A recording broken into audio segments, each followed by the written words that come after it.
Hello my YouTube family, कैसे हैं आप लोग। आशा करते हैं आप लोग अच्छे होंगे।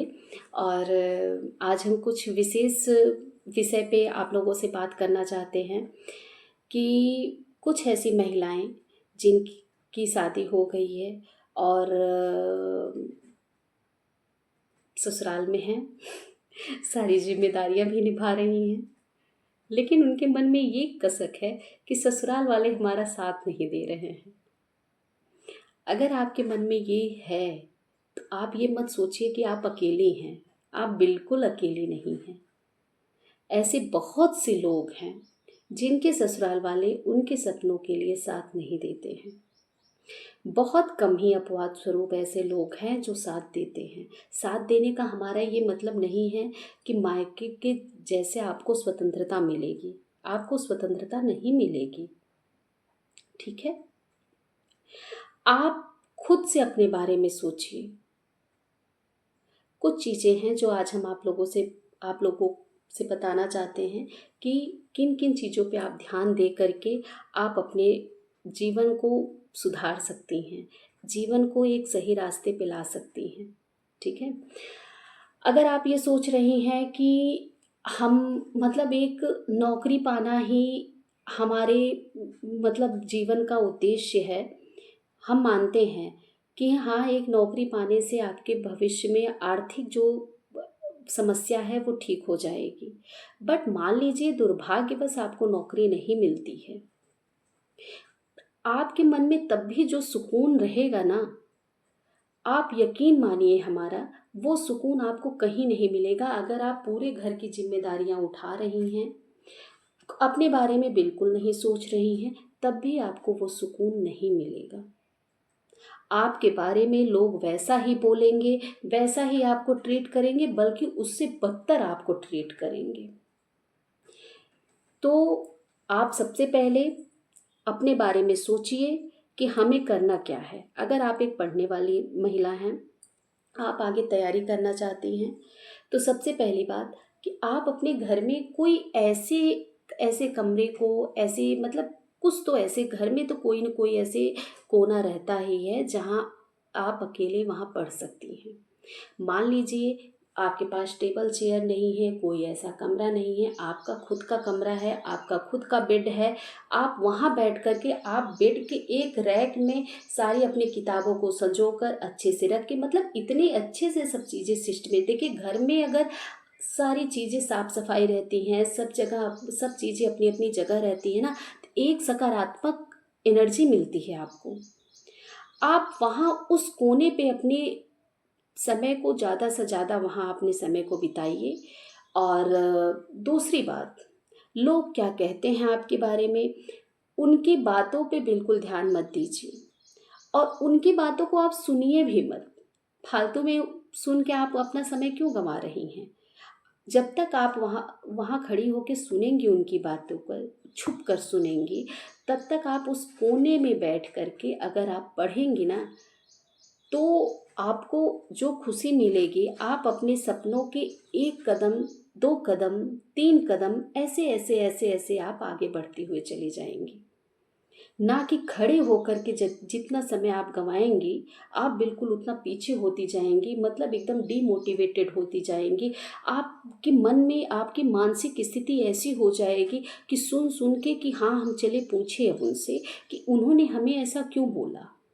और पूछने पे भी ना आपके फिर वही मतलब कुछ कुछ आपके प्रतिक्रिया होती रहेंगी। आप इतना पीछे होती चली जाएंगी, उसी उठा मतलब उथल पुथल इतनी ज़िंदगी हो जाएगी आपकी कि उसी में आप फंस जाएंगी।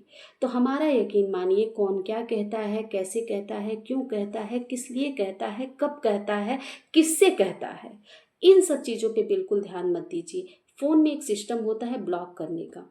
अगर कोई अननोन नंबर आता है, कोई भी अननोन मैसेज आता है, आप ब्लॉक कर देते हैं। सेम वैसे ही अगर परिवार का कोई भी मेंबर आपके बारे में गलत बोल रहा है, नकारात्मक चीज़ें बोल रहा है, मतलब आप उसको ध्यान ही मत दीजिए। वही है फ़ोन के सिस्टम के जैसे, उसको ब्लॉक कर दीजिए। तीसरी बात, आप उसको माफ़ करना सीख जाइए। आप उसकी बातों को मन पे मत लगाइए कि हाँ, वो हमें ऐसा बोला तो हम मतलब याद रखिए, आप जब माफ़ कर देंगे उसको ना, तो आपके मन में ऐसी कोई बातें रहेंगी ही नहीं। आप जो पढ़ेंगी, आप अपने बारे में सोच सकेंगी। आपका दिमाग खाली रहेगा ना बस आपके बारे में सोचने के लिए, अपने सपनों के बारे में सोचने के लिए, ना कि उस फिजूल बातों को सोचने के लिए, जब आप माफ़ कर देंगे दूसरों को तो। तीसरी बात, मान लीजिए अगर आपके परिवार में ऐसा है कि आप समय नहीं दे पा रहे, मतलब सुकून, जैसे बहुत सारी फैमिली है, शांति नहीं है, तो अगर कहीं नज़दीक लाइब्रेरी है आप वहाँ जाके ज्वाइन कर लीजिए, आप वहाँ जाके पढ़िए। नहीं हो पाता है तो आप जो अपना एक कोना तैयार की हैं आप वहाँ बैठ के पढ़िए। और ज़रूर 2 घंटे पढ़िए, 3 घंटे पढ़िए, धीरे धीरे अपने समय को निकालिए। चौथी बात, आप सबके उठने से पहले आप उठ जाइए। अगर आपका मतलब आपके परिवार के ऊपर डिपेंड करता है कि आपके परिवार में आप मतलब कब चीज़ों की आवश्यकता है, 5 बजे आवश्यकता है, 6 बजे आवश्यकता है, मतलब आपके बच्चे कैसे जा रहे हैं, आपके हस्बैंड कैसे जा रहे हैं ड्यूटी पे, या और कोई फैमिली मेम्बर कैसे भी कर रहा है, इन सब चीज़ों के हिसाब से अगर आप सुबह उठ रही हैं, मान लीजिए सुबह काम ख़त्म कर ली, यानी कि 8-9 बजे तक, 9 बजे तक आप सोचिए कि सारा काम ख़त्म, आप बैठ जाइए पढ़ने के लिए। फालतू चीज़ों पे ध्यान मत दीजिए और बैठ जाइए पढ़ने के लिए। देखिए, दोपहर के पहले का जो समय रहता है, अगर आप उसमें बैठ गई हैं पढ़ने के लिए, तो आपका सारा दिन बिल्कुल अच्छे से निरंतरता बनी रहेगी सारे दिन में। बट अगर आप बैठी नहीं हैं और काम करते करते दोपहर हो गया, तो उसके बाद बिल्कुल आप पढ़ नहीं पाएंगी। और मान लीजिए अगर आपके पास समय है तो आप सुबह उठ के आप 2 घंटे, 1.5 घंटे, 1 घंटे जो भी है पढ़ लीजिए, फिर उसके बाद काम करना स्टार्ट कर दीजिए। फिर उसके बाद काम करने के बाद फिर आप बैठ जाइए पढ़ने के लिए। जब तक आपके बच्चे आते हैं, जो भी मेंबर आते हैं, तब तक आप फिर उठ जाइए। फिर शाम को आप चाय पानी करके फिर खाना वाना बना करके फिर अगर टाइम मिलता है 2-3 घंटे फिर तब बैठ जाइए।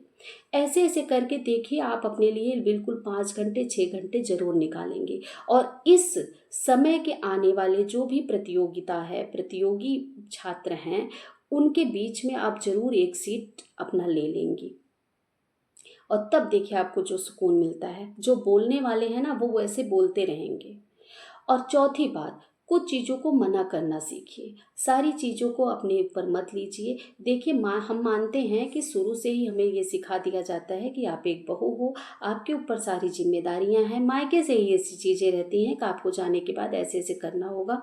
और आने के बाद सारे लोग बिल्कुल जैसे जो पहले काम करते रहते हैं ना, जो जो अपना अपना काम करते रहते हैं, सारी चीज़ें बहुओं के ऊपर आ जाता है। ये हम आप ही लोगों के नहीं, हमारे ऊपर भी वही चीज़ें लागू होती हैं, लगभग सबके ऊपर वही चीज़ें लागू होती हैं।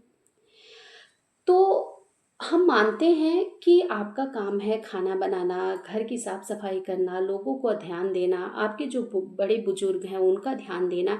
बट कुछ चीज़ें ऐसी होती हैं कि जो बड़े बुजुर्ग कर सकते हैं, जो घर के पुरुष कर सकते हैं, जो घर के छोटे बच्चे भी कर सकते हैं, जो परिवार के और सदस्य भी कर सकते हैं। कुछ काम ऐसे होते हैं, सारे कामों को अपने ऊपर मत लीजिए। अपनी भी लिमिट सबको बताइए कि हाँ, हमारी लिमिट इतनी है। अगर आप सोच रही हैं कि हम खूब सारा काम करें और सबको खुश करें, तो आपसे कोई खुश रहने वाला 100% नहीं है। ये आप बिल्कुल है ना कि लिखवा करके ले लीजिए।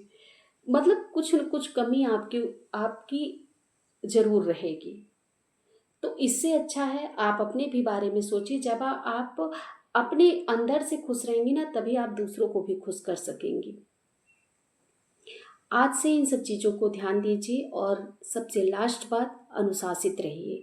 जब आप अनुशासित रहेंगी और तब आप बिल्कुल ऐसा नहीं कहेंगे कि हाँ, ससुराल के लोग हमारा ध्यान नहीं दे रहे हैं, हमें पढ़ने का मौका नहीं दे रहे हैं। देखिए, आप मौका खुद निकालिए, आप खुद अपने बारे में सोचिए। आपके खुशी के बारे में कोई नहीं सोचेगा जब तक आप खुद मतलब लोग भी तब ये कहेंगे ना कि ये खुद अपने बारे में नहीं सोच रही हैं तो कौन इसके बारे में सोचे। जब आप पढ़ने का समय निकालेंगे ना, तो परिवार के जो भी सदस्य होंगे वो ज़रूर ये कहेंगे कि आप जाइए जाइए पढ़िए, हम ये काम कर देते हैं, हम ऐसे कर देते हैं। आपके हस्बैंड हुए, आपके सास हुए, आपके ससुर हुए, आपके ससुर भी सास से कहने लगेंगे कि आप ये काम कर दीजिए, उसको पढ़ना है, कितना तो काम करती है। लेकिन जब तक आप अपने बारे में खुद नहीं सोचेंगे तब तक आपके बारे में कौन सोचेगा, आप बताइए। आपका ये बहाना रहेगा कि अरे हम ऐसे कर रहे हैं, ऐसे कर रहे हैं, इतने कपड़े धो रहे हैं, ऐसे कर रहे हैं, इतने बर्तन धो रहे हैं, हमें टाइम नहीं मिल रहा है। हम मानते हैं कि रेगुलरिटी नहीं हो पाती है। ज़रूर हफ्ते में 4-5 दिन में ज़रूर कुछ न कुछ मतलब चीज़ें ऐसी होती हैं कि हमारी निरंतरता भंग हो जाती है। बट 1 दिन 2 दिन ना फिर से हम उसी पे आ जाएं। तो यही सब चीज़ें हैं, वो आप ही के साथ नहीं है, हमारे भी साथ है, लगभग सब महिलाओं के साथ हैं। और सब ऐसे ही तैयारियां जो भी करना चाहती हैं वो कर रही हैं और अपने सपनों को साकार कर रही हैं। आज हम आपके लिए इस विषय पे बात किए हैं। तो जो भी मतलब आप अपने बारे में आप राय देना चाहते हैं हमारे इस वीडियो के बारे में, आप कमेंट के माध्यम से दे सकते हैं। और हमारे चैनल को सब्सक्राइब कीजिए आगे आने वाले मतलब ऐसे वीडियो के लिए। और बाय, ज़रूर लाइक कीजिएगा।